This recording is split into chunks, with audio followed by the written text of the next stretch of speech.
Welcome to the deep dive. Ever wonder how that tiny human brain, starting with just basic instincts, turns into the complex thinking machine we all have?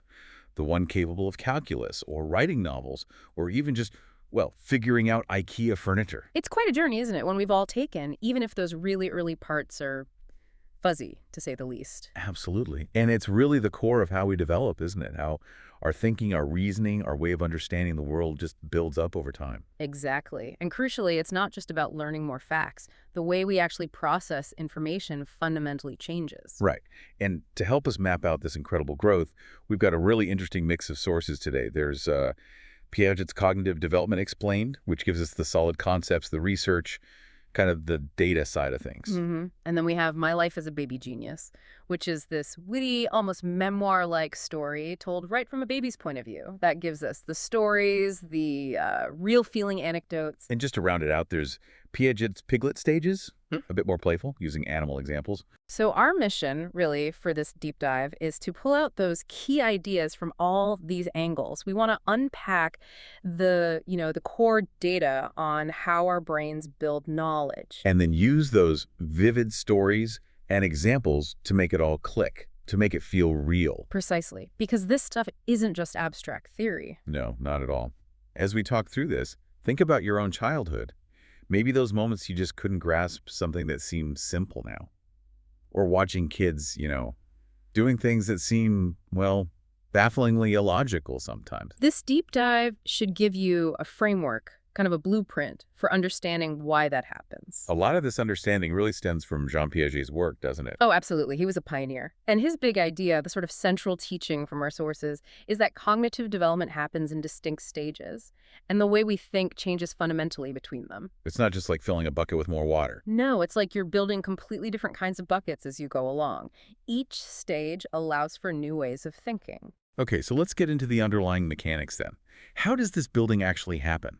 Because these processes are like the engine driving us through the stages, right? Exactly. Think of it like the brain's operating system learning to upgrade itself. One core concept Piaget introduced is the schema. Schemas, okay. Our sources describe these as like mental structures, little folders or maybe blueprints in your mind. It's how the brain organizes all the incoming information. Right, like mental categories. Yeah. So Piaget's Explained uses a simple example. A baby sees a dog. They form a schema, a dog folder. That includes things like, okay, 4 legs, it's furry, makes a barking sound. Got it. Building these little mental folders for everything. So what happens when something new comes along? Well, that's where assimilation fits in. This is when you try to squeeze new information into a folder you already have because, well, it seems to fit okay. Like using the tools you've already got? Exactly. The Explained source gives that classic example. A toddler has a bird schema. Things with wings, they fly, so they're birds. Then they see an airplane way up in the sky. And their brain goes, wings, flies, must be a bird, shoves it in the bird folder. Precisely. They're assimilating this new thing, the airplane, into their existing understanding, the bird schema. And for a moment, based on what they know, it kind of makes sense. But obviously, that's not going to work long term. An airplane is definitely not a bird. No. So when the new information just doesn't fit, when the old folder breaks, essentially, that creates a feeling of mental imbalance, confusion. Piaget called it disequilibrium. Okay, so the brain knows something's wrong. The current system isn't working. Right. And to get back to a state of balance, what Piaget called equilibration, the brain has to adapt. It has to change its thinking. And that process, changing the existing schemas or creating totally new ones, that's accommodation. Okay, so back to the airplane. You tell the toddler, no, honey, that's not a bird, see? It's metal, it makes a loud noise. It's an airplane. Exactly. And through that feedback, maybe seeing more planes up close, the child accommodates. They might refine their bird schema, maybe add has feathers, is alive.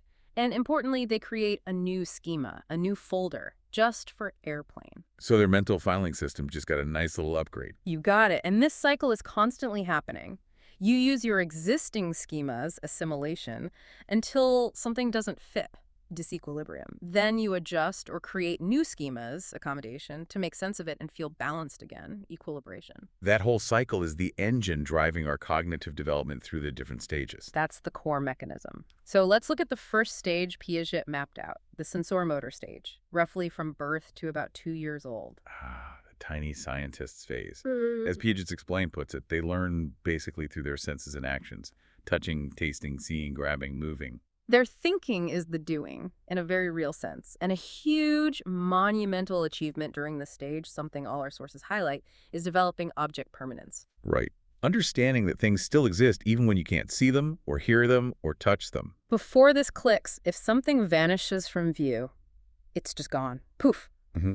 Out of existence, as far as their brain is concerned. And that story from My Life as a Baby Genius, The Crib Conspiracy, illustrates this perfectly, doesn't it? Oh, it's brilliant. The baby narrator talks about this beloved rattle. One day it rolls just out of sight behind the crib bars. And for that baby, the rattle didn't just disappear from view, it vanished from reality. The feeling is described as being totally shook. Because their brain, relying solely on immediate sensory input, just can't compute that the rattle is still there, just hidden. But then, maybe through kicking randomly or seeing a tiny bit of it peek out, they find it again. And that moment isn't just finding a toy, it's a massive cognitive leap. They're learning the object persisted. Their schema for rattle gets a major update.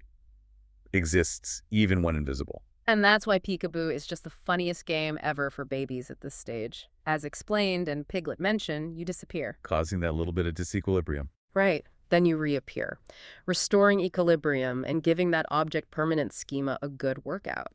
It's learning, disguised as fun. Another key thing in this stage is trial and error learning. They're constantly experimenting. Absolutely. Learning cause and effect by doing. The baby genius narrator's toilet paper incident. Classic example. The baby's mission, unravel the entire roll. Pure science. Described as like Newton, but with more drool. Every pull is an experiment. Pulling makes something happen. Pulling harder makes something else happen. And the absolute delight when that paper finally cascades down, that's the joy of figuring out cause and effect through direct action. Explained also mentions the simple thing of a baby dropping a spoon over and over. Yeah, it drives parents nuts sometimes. But they're not just being difficult. They're running experiments on gravity, on sound, hey, goes plunk, clink, on their own power to make things happen. Every drop is collecting data. Okay, so sensory motor is all about building that foundational understanding of the physical world through direct interaction, mastering big concepts like object permanence and cause and effect, using those assimilation and accommodation cycles. Then, typically from around 2 to 7 years old, we move into the pre-operational stage.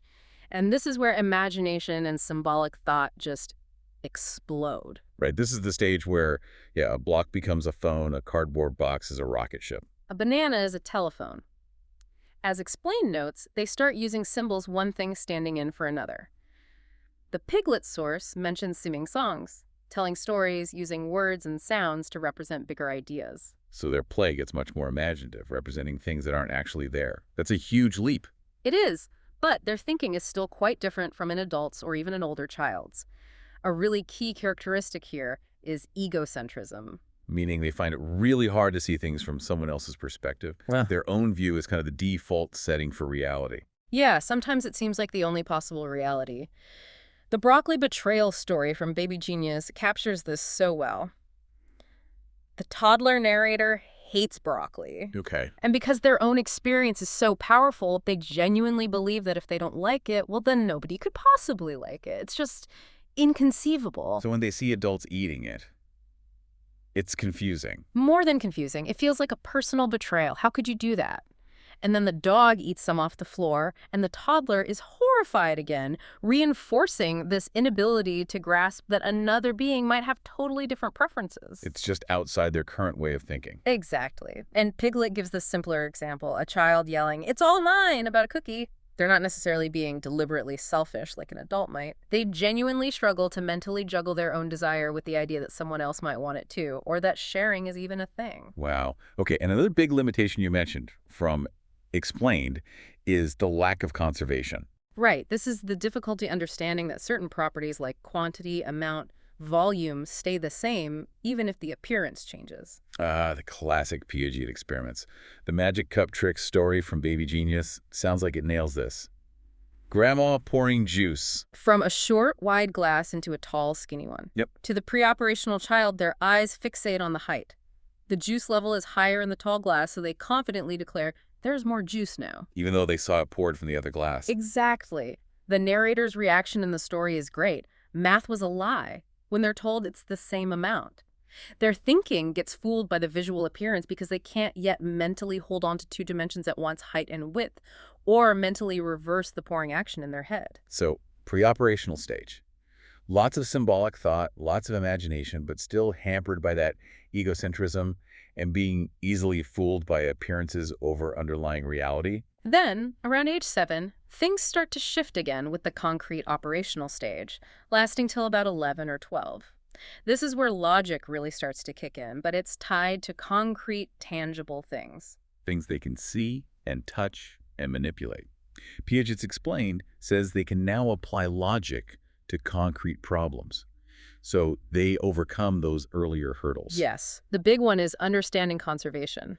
You do that juice pouring trick again with a child in this stage. And they'll roll their eyes at you. Pretty much, they'll tell you it's the same amount. They get it now because they can mentally reverse the action, imagine pouring it back, and they can consider both height and width together.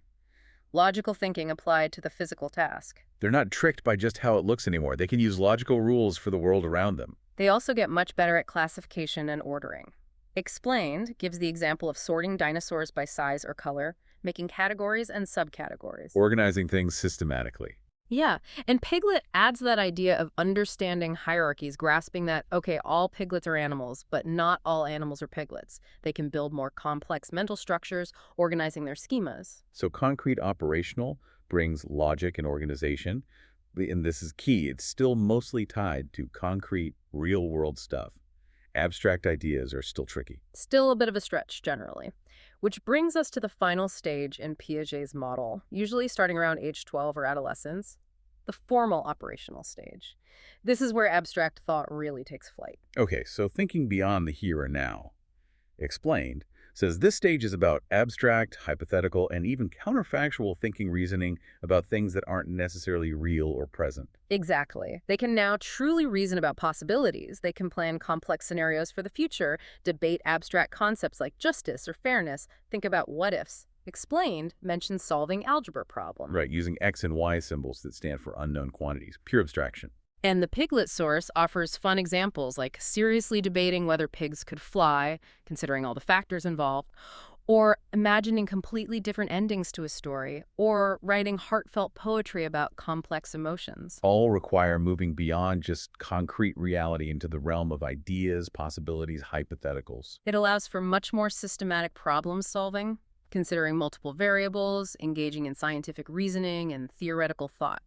This stage represents the kind of thinking needed for higher education and navigating the complexities of adult life. Wow. So when you lay it all out like that, from the baby exploring with senses, to the toddler's imagination bumping up against egocentrism, to the child's concrete logic, and finally the adolescent's abstract reasoning, it really is an incredible journey of transformation in how we think. It really is. And bringing together the data, the stages, the mechanisms like assimilation, accommodation with the stories, makes it so much clearer, doesn't it? Definitely. That baby baffled by the disappearing rattle isn't just a cute story. It shows the sensor-motor brain actively building object permanence through those core processes we talked about. And the toddler's fury over broccoli isn't just a tantrum. It vividly illustrates the real cognitive limitation of egocentrism in that pre-operational stage. The stories make the data stick. It's like that building block analogy from Explained. Each stage builds upon the last, using the tools mastered earlier to construct more complex ways of thinking. And maybe, like the baby genius narrator joked, sometimes we metaphorically chew on the blocks a bit during the messy construction process. It's not always neat, but those underlying mechanisms are always working. Understanding this whole progression really gives you insight not just into kids, but into yourself too. How your mind developed the foundations of how you think right now. So maybe the next time you're wrestling with a really complex new concept, you could even think about it in these terms. Are you trying to just assimilate it into your old way of thinking? Or do you maybe need to accommodate, to build a slightly new mental framework to really grasp it? Exactly. Or Maybe just observe a child playing next time. Watch them experimenting, arguing their point of view, sorting their toys. Can you spot which Piaget stage they're working through right there in that moment? Seeing the cognitive gears turning, one schema, one experiment, one wonderfully illogical conclusion at a time, it adds a whole new layer to watching them grow.